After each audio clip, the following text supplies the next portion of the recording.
আবারও জনগণের ভোটাধিকার কেড়ে নেওয়ার পরিকল্পনা চলছে।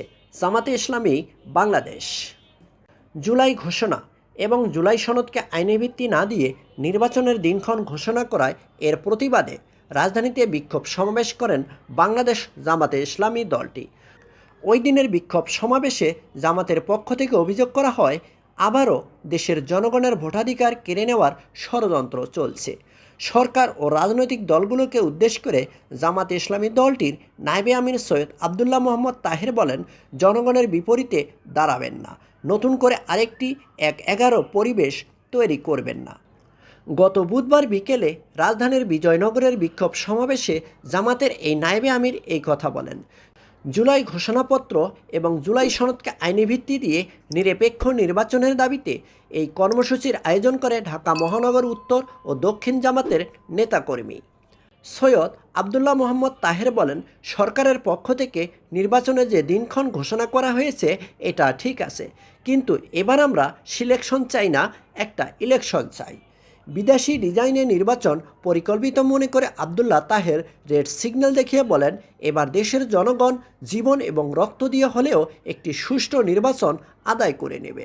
তিনি বলেন, জামাত ইসলামী নির্বাচনে যেতে চায়, কিন্তু তার আগে সুষ্ঠু নির্বাচন হওয়ার বিষয়গুলো জনগণের সামনে তুলে ধরতে হবে এবং নির্বাচনের জন্য যথাযথ আনন্দমুখর পরিবেশ তৈরি করতে হবে।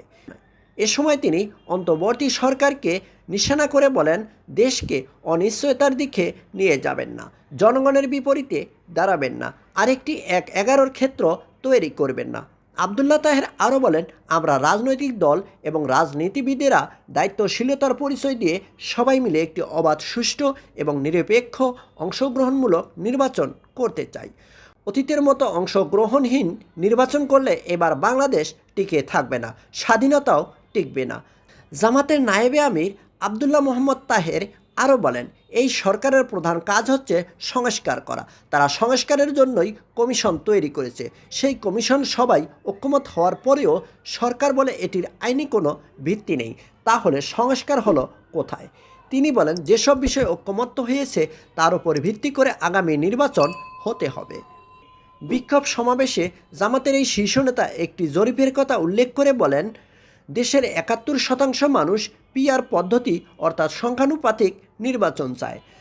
এদিকে আবার জামাতের সহকারী সেক্রেটারি জেনারেল রফিকুল ইসলাম খান বলেন, আমরা নির্বাচনের আগেই দেখছি কোনো দলের কেন্দ্রীয় নেতারা নির্বাচনের দাঁড়িপাল্লায় ভোট দিলে জিহ্বা কেটে দেওয়ার কথা বলছেন। আমরা লক্ষ্য করছি স্বরাষ্ট্র উপদেষ্টা নির্বাচনের জন্য প্রস্তুতি ঘোষণা করেছেন, কিন্তু এখনও জিহ্বা কেটে নেওয়ার কথা বলা হচ্ছে। এই সন্ত্রাসীকে কেন গ্রেপ্তার করতে পারেনি প্রশাসন?